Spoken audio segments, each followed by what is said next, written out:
Good afternoon, everyone. Welcome today to the fifth meeting of the House State Government Committee. I call this meeting to order. Before we have the Secretary call the roll for the meeting today, I would ask you to stand. Please join me in a pledge of allegiance to our flag. I pledge allegiance to the flag of the United States of America and to the republic for which it stands, one nation, under God, indivisible, with liberty and justice for all. Thank you very much. Everyone may be seated. Please remember to silence your cell phones during the meeting, especially all of the folks in the room and the members here. And remember, if you have to step out, to the members, if you do have to step out for anything, maybe I know there's another committee meeting going on, please just inform us when you come back if you'd like to register your vote. Again, we do have a quorum. Well, let's call the roll and make sure we have a quorum. Madam, please go ahead and call the roll today. Representative Decker. Representative Donworth. Here. Representative Griffey. Representative Hancock. Here. Representative Hodgson. Here. Representative Huff. Here. Representative Imes. Here. Representative Johnson. Here. Representative Lehman. Here. Representative Lewis. Here. Representative Maddox. Representative Proctor. Present. Representative Tate. Here. Representative Thompson. Here. Representative Tipton. Here. Representative Watkins. Present. Representative Williams. Here. Representative Witten. Here. Representative Raymer. Here. Representative Hale. Present. We do have a quorum today, and we are constituted to do business in this committee. Before we go to the first item on the agenda, is there any of our members have a guest or anyone you'd like to introduce today? Seeing none, we will go right to the first item on the agenda, which is House Bill 491, sponsored by Representative Steve Riley. Representative Riley, please come to the table, and your guest, whoever you may have with you today. And introduce yourself, and then we'll adopt the sub. Thank you, Mr. Chair. Steve Riley, 23rd District, House of Representatives. Travis Powell, Senior Vice President and General Counsel for the Council on Post-Secondary Education. Yes, sir. We do have a proposed committee sub to House Bill 491. There is a motion and a second. Any discussion? All in favor of adoption of the committee sub, say aye. Aye. Any opposed? The sub is adopted. Representative Riley, you have the floor. You may proceed, sir. Thank you, Mr. Chair. House Bill 491 is a measure that would raise the threshold required for a lease of real property, equipment costs, a lease of movable equipment, and new acquisition, upgrade, or replacement of an information technology system to qualify as a capital project. This measure also would allow employees of an institution or individuals hired specifically for a capital construction project to perform that up to $500,000. It also establishes, it removes the limitations on the number of retired police officers that can work at a post-secondary education institution. It also, there's a rule now that says that when you replace a member of the Board of Regents, and this is at all public universities with the exception of UK and U of L, is that you must have a meeting within 30 days. This proposal would say you do not have to have a meeting to the regular board meeting. It just seems redundant to do so. And that's basically the gist of the bill. Also, it allows pension information must be released to an employer in a timely manner. All right. We have a motion on the bill, and we do have a second. Is there any questions? Representative Riley, I just have one question. If I understood you correct, you said that it raised the threshold to $500,000. Is that correct? Yes. Yes, sir. And that is raising that from what? What was the threshold? It was $200,000 to $500,000. $200,000 and Yes, raises it to $500,000. Yes, sir. Okay, thank you. Any Representative Watkins? Yes, sir. Go ahead, please. Thank you, Mr. Chair. Just briefly for this, in relation to the threshold from 200,000 to 500,000, as these thresholds increase, is there a reporting mechanism to know if an institution or whatnot increases it from 200 to 300, or how would how would we know what the threshold is? I'll let Travis answer that. Sure. So these thresholds are set for a capital project and bond oversight approval. These are all public projects, and information can be available upon request. So the information is out there already. This is just setting the thresholds for capital projects and bond oversight approval. If at any point in time any member has a question about the projects at an institution, they can be more than happy to provide that information. But again, this is just a threshold for reporting and approval to capital projects. Just a really quick follow-up, Mr. Chair. Yes, go ahead. So the information right now, at the current threshold, you said it's publicly available, or I guess it's available upon request. Is there a mechanism that would require an institution? Well, I guess where would you find it? I guess it's specific to every institution, how they publicize and whatnot. Yeah, it would just be in their records. I mean, obviously for procurement, whether it's a capital project or anything, they'll have those records available. There's a certain process that they have to go through, independent of this approval projects by capital projects and bond oversight, that they would have to do in order to procure the capital project or the item of equipment or whatever the case may be. So that information is available. I don't know that there's necessarily a list, so to speak, that's required to be reported, but that's all information that they keep because they have to keep those records for record retention purposes. Thank you, Mr. Chair. Yes, sir. Thank you. Any other discussion?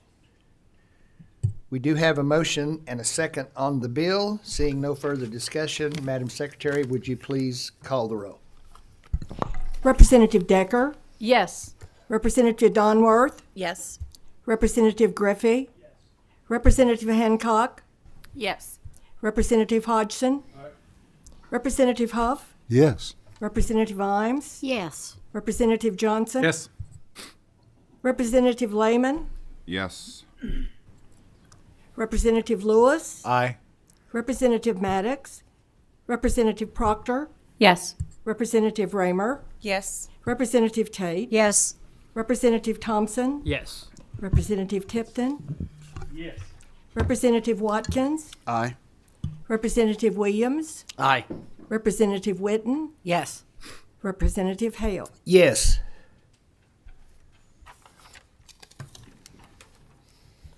House Bill 491 receiving 19 yes votes and 0 no votes passes. Should do the same on the House floor. Thank you, Representative Riley. Thank you, Chair Hale, and the committee. Appreciate it. Thank you very much. The next item on our agenda today is House Bill 738, and this is sponsored by Representative Griffey. House Bill 738 is an act relating to state personnel. Representative Griffey, if you will make your way to the testimony table and have your guests join you.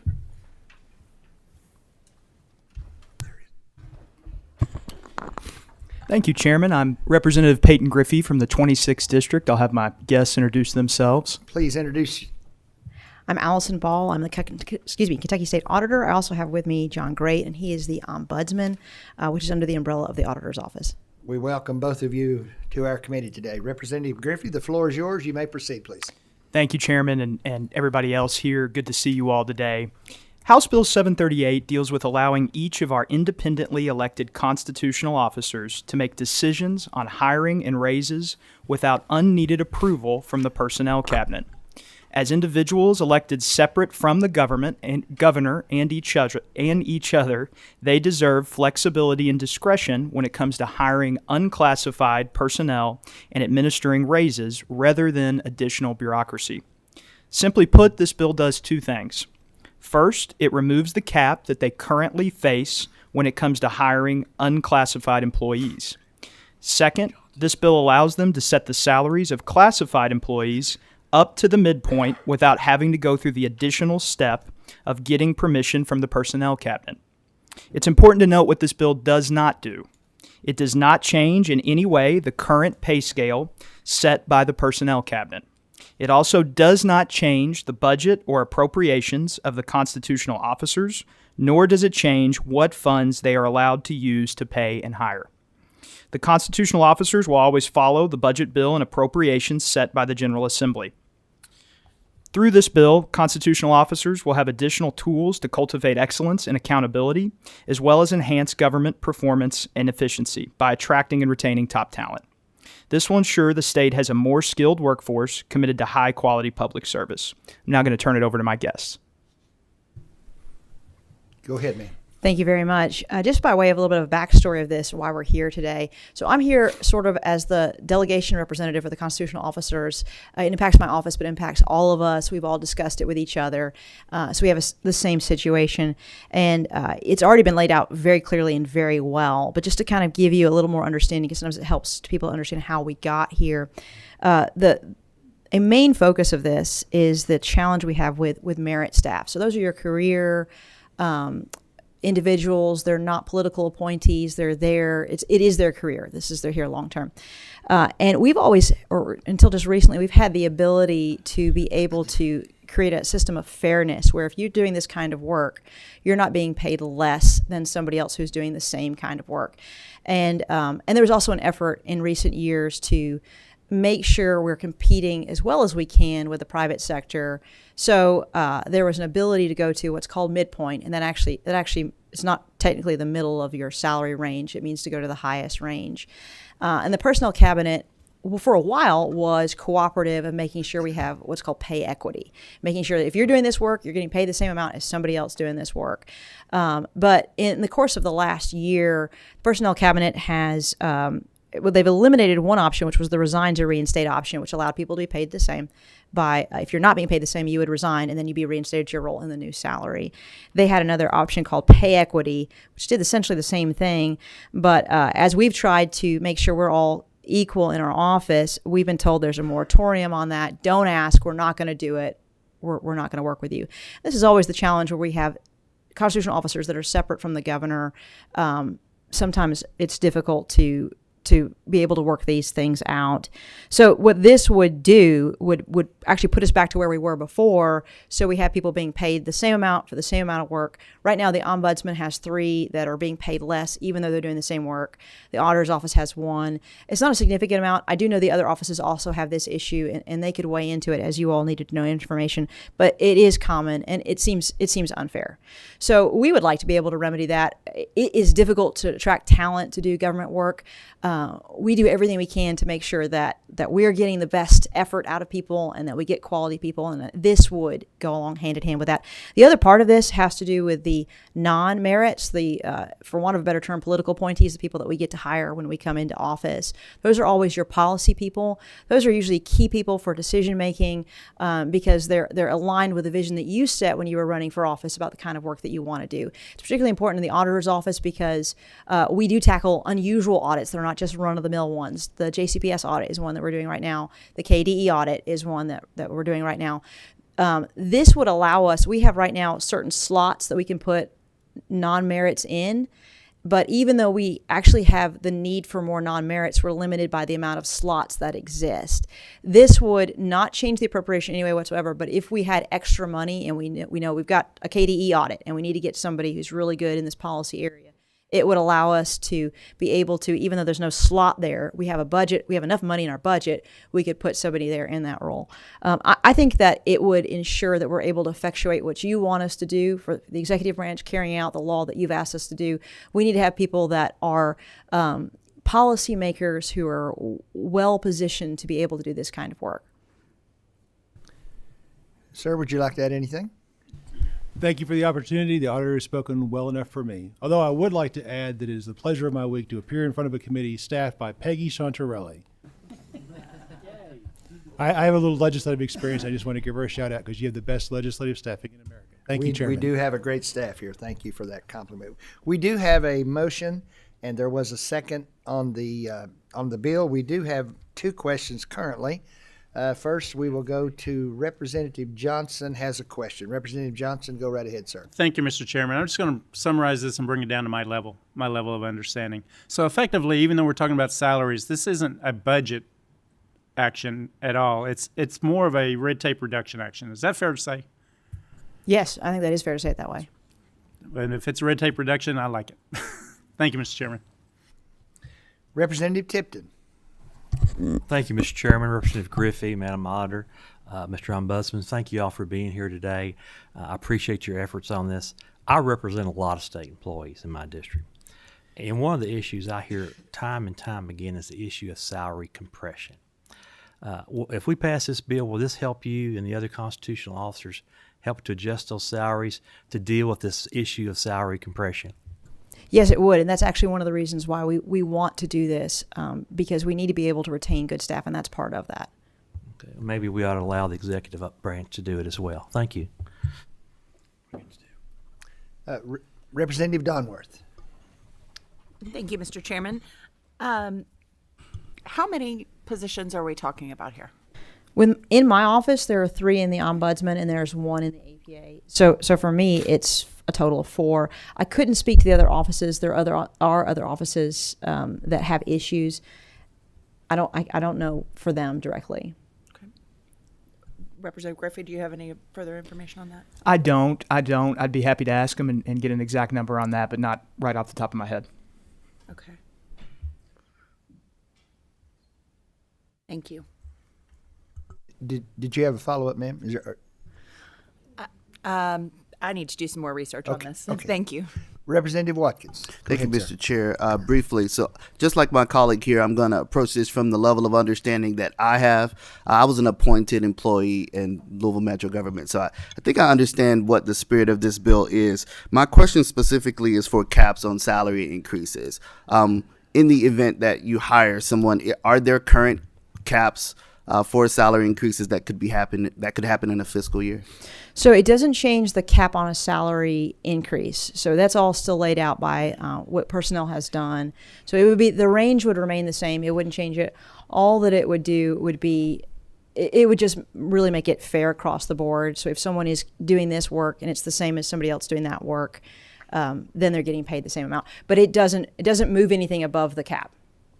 Just a quick follow-up, Mr. Chair, if I may. Yes, go ahead, please. Do you have any idea of what that percentage cap is per fiscal?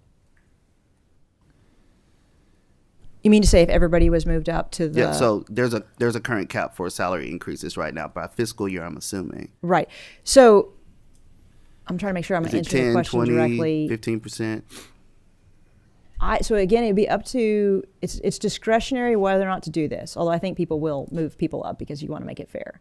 So it's discretionary whether or not you do that. I don't know about the other offices because I'm not sure how many of them they have, but I think it's significant to think about it in terms of this way. It doesn't change the appropriation. So the money has already been appropriated over to that office. They can use that money for other things, which they will. They'll use the money for other things, or they can use it to make fair salary across the board, or potentially hire someone to do policy work. But it doesn't change anything because that money's already been appropriated. Right. And briefly, Mr. Chair, my justification for that question was, and at the local government, you still have a pay range, but there was a cap in which you can increase someone's salary no more than 10 or 15% every fiscal. That's why I wanted to know. Right. I see what you're asking. Yeah. No, it's not going to impact it in this way because the range says you can pay somebody up to this amount.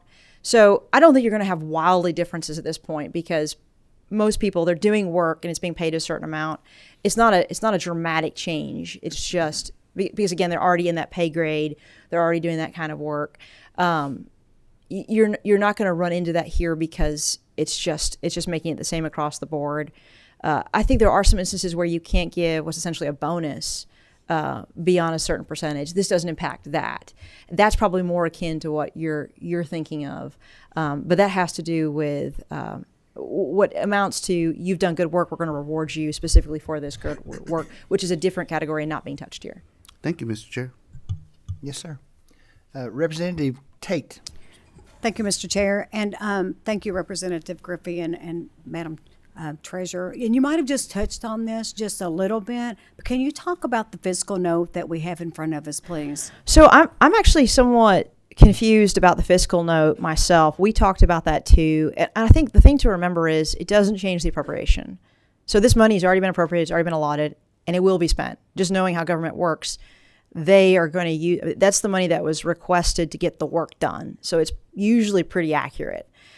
This is going to be a matter of someone now determining within their budget, can I also do this with the appropriation I've got? And given the time of year we're at, You're not talking about a big time frame this year and then you've got 1 year next year. So really, frankly, I don't understand the fiscal note. I've talked with my colleagues. We don't get it. Sometimes I think there's a quick response to like, oh, I think this costs this, without also putting it into the jigsaw puzzle of, oh, it's already been appropriated. That money's already been sent over. So again, this isn't asking for any more money. It's not a budget year. It doesn't impact that. So I'm actually somewhat confused about it, that one myself, because I know that it's an appropriated fund. You have to balance your budget with the money you've been given. This gives you the tool to be able to do it. Doesn't require it. It's not mandatory. But it allows you to be able to fix those things internally if you need to. Again, it is discretionary. So, this could happen and nobody could do anything with it at all. And so that always is important to think about when you talk about a fiscal note. When it's discretionary, nothing may happen. It's possible that nothing happens. Thank you very much. Thank you, Mr. Chair. Yes, ma'am. We do have 2 follow-up questions. They need to be very brief because we have quite a bit more to go in our meeting today. Go first to Representative Johnson. Very briefly, please. Thank you, Mr. Chairman. I just wanted to point out, if you read the language of the fiscal notes deal with extremes. And the fiscal note says if every filled position in all offices were to receive the maximum salary increase, then it would be the dollar amount they have, which is obviously not likely to happen. And so we have to use a little judgment and wisdom when we look at those numbers. Thank you, Mr. Chairman. Representative Donworth, briefly. Thank you, Mr. Chairman. Just to follow up on your comment a second ago that this, obviously the money has already been appropriated for this budget cycle. Do you anticipate that there would be additional budget requests in next year's budgeting process? I don't want to answer that at this point because I don't know. Just knowing how budgets work, sometimes numbers are different as you look at the next budget cycle. Sometimes there are requirements to do percentage increases. So I don't want to answer that because I don't know the answer yet. People haven't put together their budgets for the future. And I'm afraid if I step out in front, I just don't have information yet. But it's the same, like we're operating on the same system that we operated last time. So I don't imagine that it would be wildly different. I just think that budgets typically do increase. There's usually a requirement, or there has been for the last several years, a requirement of some raises and salaries, and that impacts budget requests. Seeing no further questions at this time, Madam Secretary, please call the roll. We do have a motion and a second, so go ahead and call the roll. Representative Decker, Yes. Representative Donworth, I'm going to pass. Representative Griffey, Yes. Representative Hancock, No, and I'd like to explain my vote. Yes, ma'am. I am the representative for Franklin County, and I know our executive branch has been trying to do all kinds of things to address salary compression and those issues, and they've had to jump through all kinds of hoops to get it done. So I don't believe that, while I understand what you're saying, I have to stand up for my constituents and a no today for the reasons that I said. So thank you. So your vote, ma'am, was what? No. Representative Hodgson, Representative Huff, Yes. Representative Imes, Yes. Representative Johnson, Yes. Representative Lehman, Yes. Representative Lewis, Aye. Representative Maddox, Yes. Representative Proctor, Yes. Representative Raymer, Yes. Representative Tate, Yes. Representative Thompson, Yes. Representative Tipton, Yes. Representative Watkins, Aye. Representative Williams, Representative Witten, Yes. Representative Hale. Yes.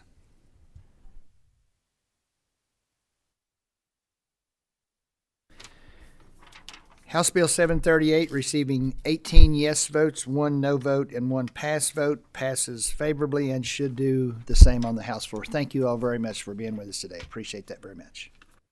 At this time, we are going to go out of turn here just a little bit. And the reason, about 3 weeks ago, and those that are still to testify, please be just patient with me for a moment. About 3 weeks ago, I was contacted that we were going to have special guests with us today from Taiwan. And we have the Consul General, Mr. Elliott Wang, the Consul General from Taiwan today. And it was requested, could they just say a few words before the State Government Committee? And I said that would be fine. I've permitted that to happen. So, Mr. Wang, if you would please make your way to the testimony table, and he's going to be joined with a couple of folks. And he has told me his remarks will be brief, but I certainly want to give him the opportunity. And we welcome you, sir, to Kentucky, and we welcome you to the House Standing Committee on State Government. And if you would both please just introduce yourself for the record today, and then you may proceed, please.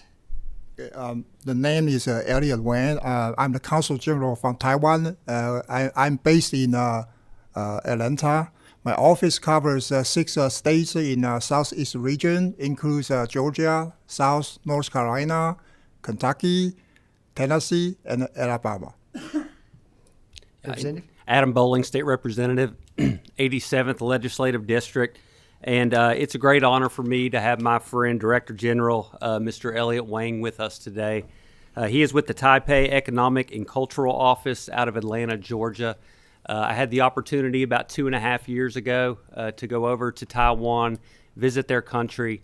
It was an amazing experience, an amazing country, the people, the food, the culture, and really just the entrepreneurial spirit, the commerce.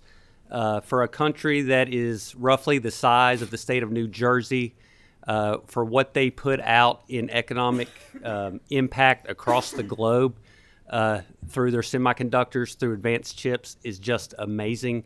They're in the United States, they're our 8th largest trading partner, $128 billion annually with Taiwan.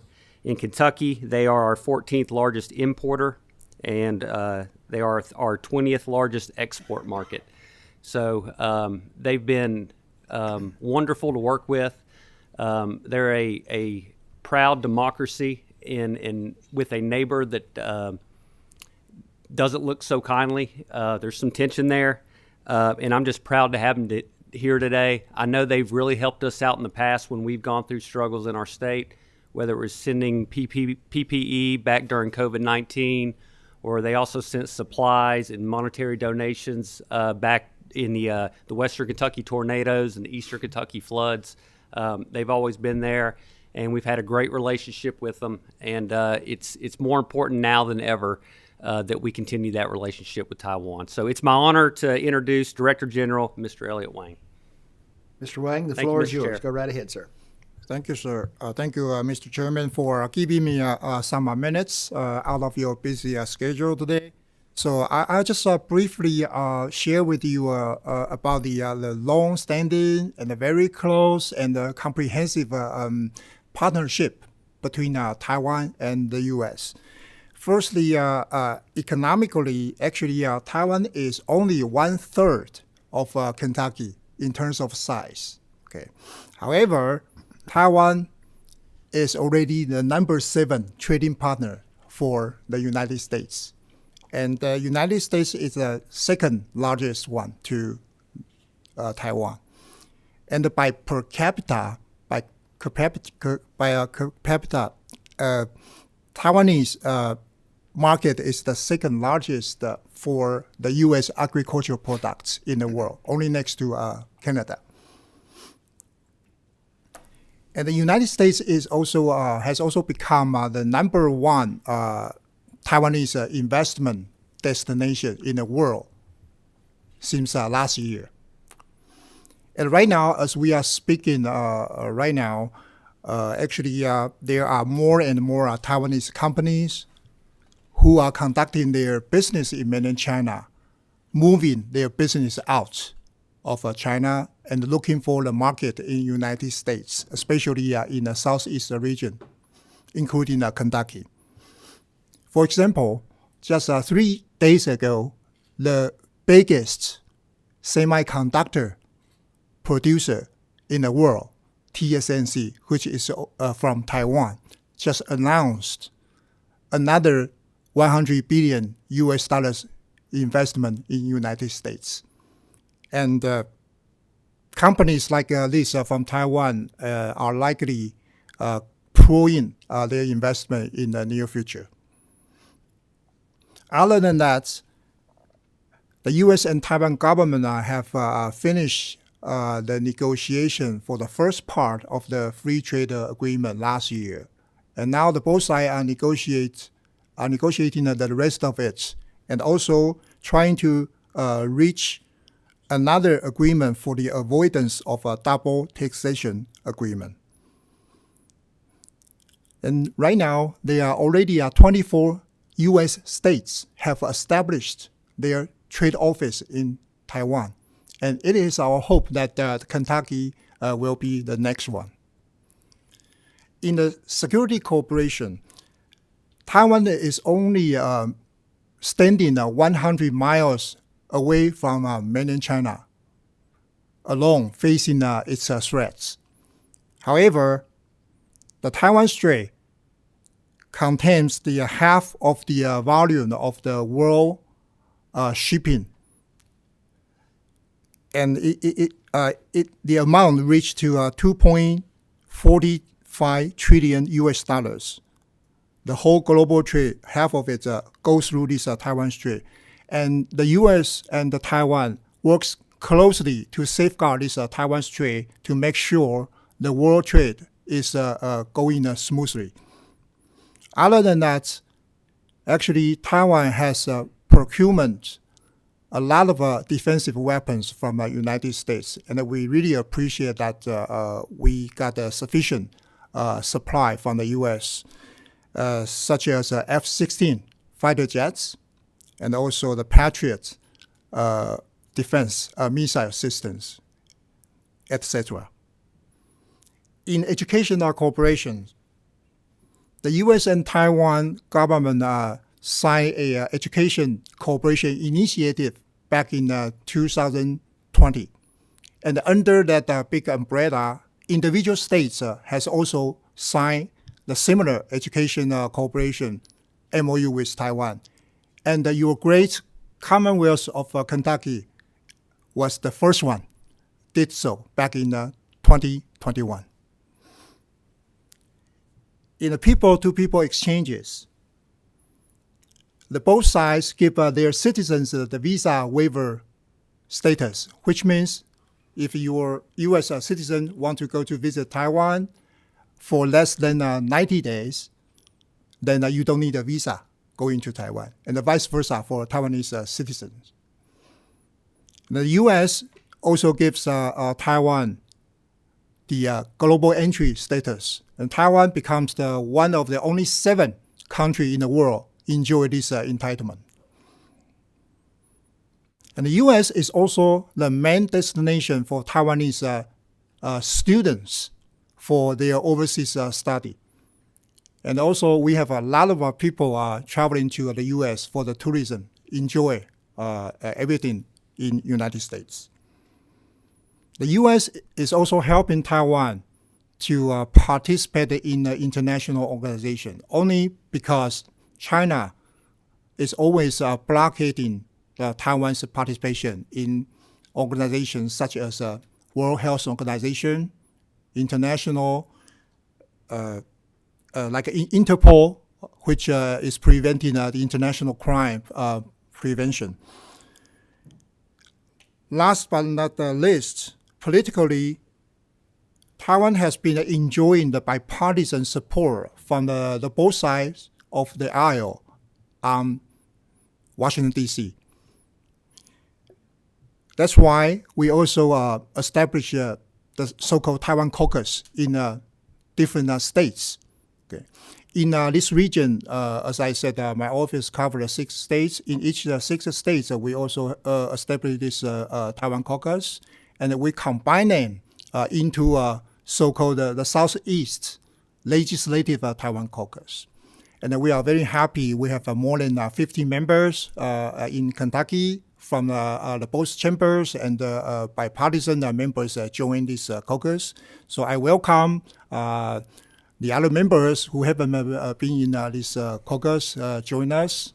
And also some of you members also visited Taiwan before, And I have to share with you that people in Taiwan are very nice, very hospitable, and there are a lot of things to see.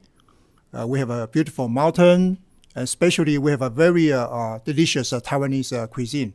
As you know, the boba tea you can have it here is originally from Taiwan. So on behalf of Taiwanese people, I would like to welcome you to visit us anytime soon. Thank you. Mr. Wang, we thank you for being with us today. We're proud to have you with us, as proud as that we are certainly not only an economic partner, the United States, with your country, but also political partners, and certainly know that you're in your region. There's a lot of risk and dangers there by the location where you're at. But again, we thank you for being with us today. I am proud to say that I am a member of that Taiwan caucus that we have established here in the state, and I know maybe several of the other members may be as well. Just for about a minute or maybe 2 minutes, does anyone have a question they'd like to ask of Mr. Wang? Anything at all? Well, we do thank you today for being with us today, sir, and we welcome you back anytime. Let's give a nice round of applause to Mr. Wang.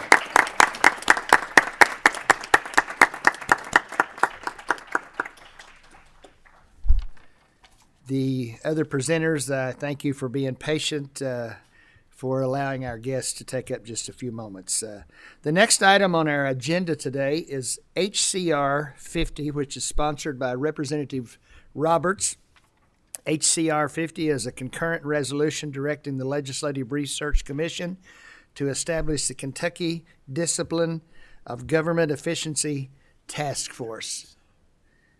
Representative Roberts, would you please introduce yourself and the other representative, and then we do have a sub to adopt. Proceed. My name is TJ Roberts. I am the representative for District 66, which is part of Boone County, and I am joined by primary co-sponsor, Representative John Hodgson. We do have a proposed committee sub to HCR 50. Is there a motion? So moved. And a second. A motion and a second. Any discussion? All in favor of adopting the proposed committee substitute, please say aye. Aye. Any opposed? No. Motion carries. The substitute is adopted. Please proceed, Representative Roberts. Thank you, Mr. Chairman and members of this committee. House Concurrent Resolution 50 establishes the Kentucky Discipline of Government Efficiency, which is an interim committee to examine our financial practices, particularly examining our executive branch. Further, the committee sub makes clear that our focus will be on the transition to zero-based budgeting. Right now, it is estimated, and I just got this from Chairman Petrie yesterday, 91% of government spending out of Kentucky in fiscal year 2025 is in the base, 83% in fiscal year 2026.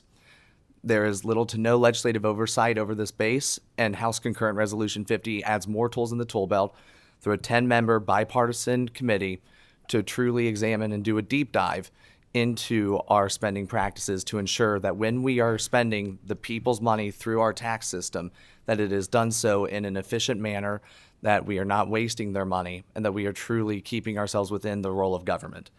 With nothing further, I would yield to my primary co-sponsor for further discussion.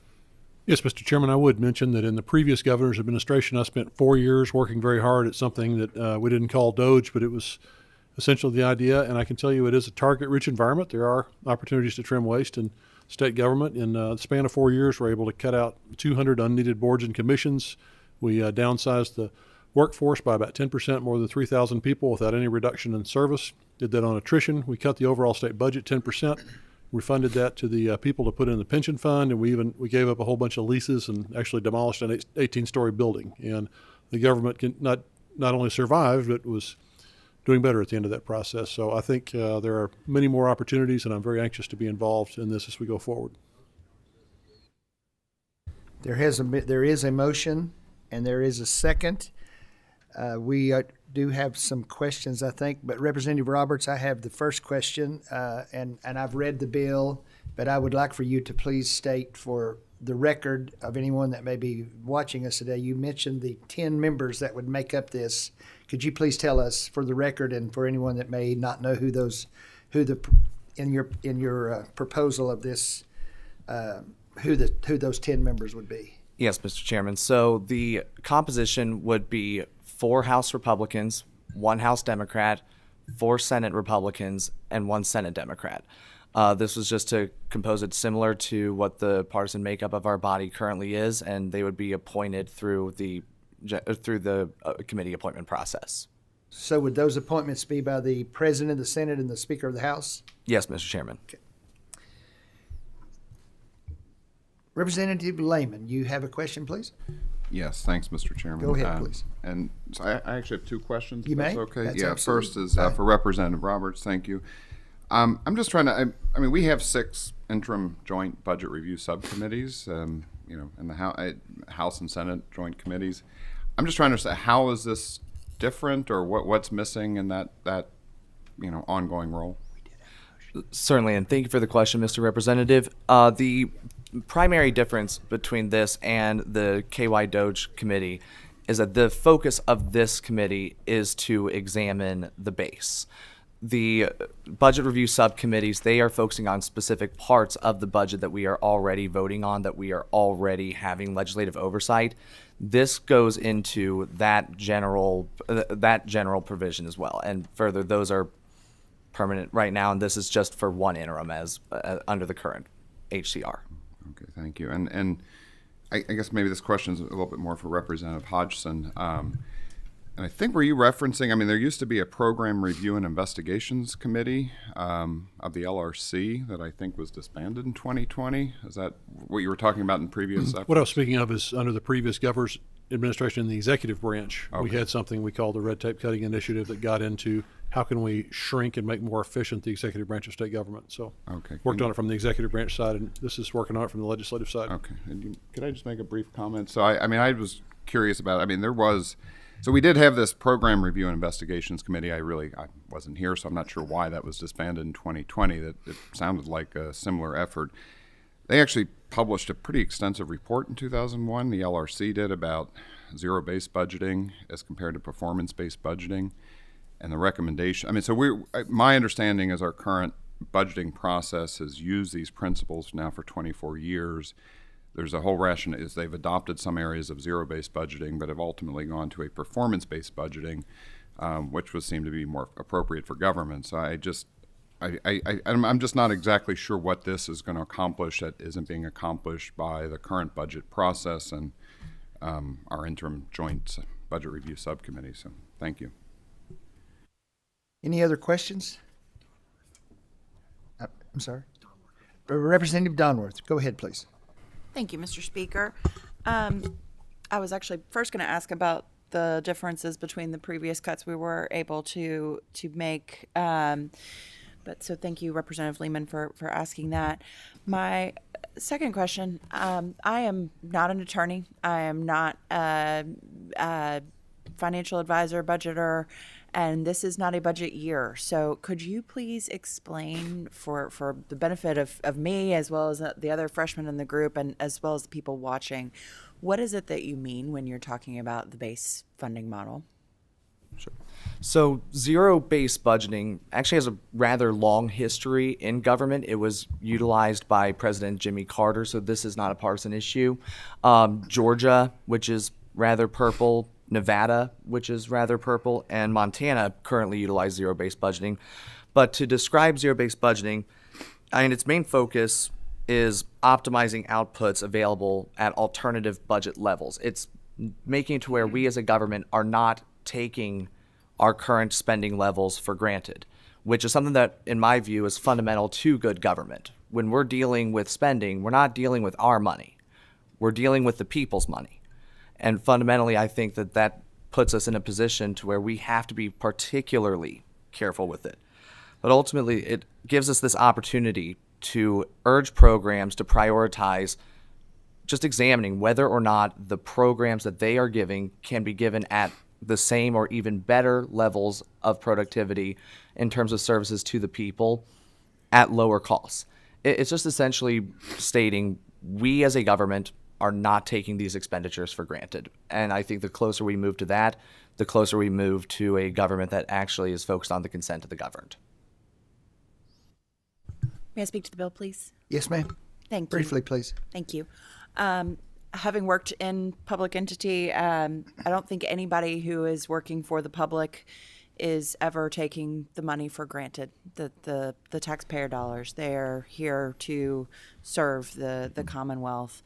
My concern, candidly, is that this is so structured similarly to the federal Doge that is causing such uproar and chaos within our federal government, within our state. We are having, I am getting hundreds of emails from people who are concerned about what is happening, and I don't want our state government to get into the situation where we are causing more uncertainty at a time when people need certainty and stability. I am all for improving efficiency. If we can find that without having it become a witch hunt, I am all for it. But I don't believe this is how we do it. So I will be a no on this. Thank you. We do have two more questions, and we need to move quickly on this. But unless I'm mistaken, I think that program review was originally what that was called, was renamed the Legislative Oversight Committee, which still exists today. I think I'm correct on that. If I'm incorrect on that, please. I think that's what it is. Okay. Well, thank you for backing me up on that. I didn't want to give false information, but I thought that was correct. Representative Tate, since you backed me up, you got the next. Thank you, sir. Thank you. And that's exactly the comment that I was going to make. Okay. Thank you, sir. Okay, thank you. Representative Tipton. Thank you, Mr. Chair. This is my 11th year in serving in the House of Representatives. 6 of those years I served on the Appropriations and Revenue Committee. I was chair of Budget Review Subcommittee for Post-Secondary Education. On 2 occasions, I was on the Conference Committee for the Budget. So I've seen line by line. Every agency, base plus, base plus, base plus. Nobody ever looks at what's in the base. And the question is, are there things in that base that maybe aren't working? If they're working well, if they're providing services, we need to keep them. But if there are things in that base that are not productive, that are not being beneficial to the citizens of the Commonwealth of Kentucky, maybe we need to cut them out and reinvest those funds in areas where they can truly benefit the Commonwealth. So I appreciate you bringing this forward, and I think this is a conversation that we have to have if we're going to be good stewards of the money of the taxpayers and citizens of Kentucky. Thank you. Any other comments or questions? Seeing none, Madam Secretary, please call the roll. Representative Decker? Yes. Representative Donworth? No. Representative Griffey? Yes. Representative Hancock? No. Representative Hodgson? Aye. Representative Huff? Yes. Representative Imes? Yes. Representative Johnson? Yes. Representative Lehman? No. Representative Lewis? Aye. Representative Maddox? Yes. Representative Proctor? Yes. Representative Raymer? Yes. Representative Tate? Yes. Representative Thompson? Yes. Representative Tipton? Yes. Representative Watkins? Pass. Was it a pass? Representative Williams? Yes. Representative Witten? Yes. Representative Hale? Yes.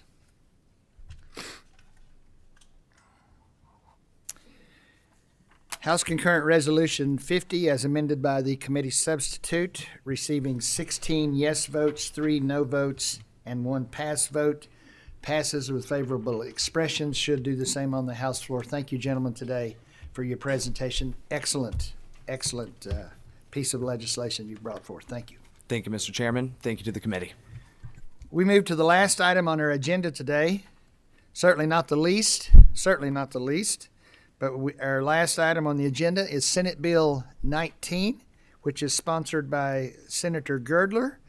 Senator Girdler, if you would please come to the table. We welcome you into the House State Government Committee. Senate Bill 19 is an act relating to moments of silence and reflection. If you would, sir, please introduce yourself, and those that are with you introduce themselves for the record, and you may proceed. Go right ahead, Senator. Yeah, I'm Senator Rick Girdler from Somerset, District 15, and I've got my two brains with me. If they'll introduce themselves, Yes. go ahead, gentlemen. Rabbi Shlomo Litvin, Chairman, Kentucky Jewish Council. State Representative Dan Pfister, 56th District. Thank you, gentlemen. Senator Girdler, the floor is yours, please. You may proceed. Thank you, Chairman, for allowing us to be here today. Yes, sir. Y'all have passed this bill twice, and somehow it would not get through the Senate. So my precious rabbi came to me and said, let's try to get it through the Senate first and come back to the House. So I agreed. I think it's a great bill. I've got kids in grade school. I got grandkids. Representative Decker knows how old I am, so she knows I don't have no kids. I have 3 kids, but none of them in school. This bill basically, it ensures that every student in Kentucky's public schools starts their day with a moment of quiet reflection. Motion on the bill. There is a motion by Representative Johnson and a second by Representative Tate. Is there discussion? Seeing no further discussion, Madam Secretary, would you please call the roll? Representative Decker? Yes. Representative Donworth? No. Representative Griffey? Yes. Representative Hancock? No. Representative Hodgson? Representative Huff? Yes. Representative Imes? Yes. Representative Johnson? Yes. Representative Lehman? No. Representative Lewis? Aye. Representative Maddox? Yes. Representative Proctor? Yes. Representative Raymer? Yes. Representative Tate? Yes. Representative Thompson? Yes. Representative Tipton? Yes. Representative Watkins? No. Representative Williams? Yes. Representative Witten? Yes. Representative Hale? Yes. Senate Bill 19, receiving 16 yes votes and 4 no votes, passes with favorable expression and certainly should on the House floor as well. Thank you, gentlemen, for being with us today. Well, Thank you. Senator Girdler, Thank we you. welcome you to our committee. Thank you. I appreciate that. Thank you. Thank you, and Before thank we- you, Representative, for hearing it. Yes, sir. Thank you. Before we adjourn, I want to make this. Representative Maddox, would you like to record a vote on the first? Yes, I'd like to register my attendance and record a yes vote on House Bill 491, please. Yes, ma'am. That was the only one you missed, correct?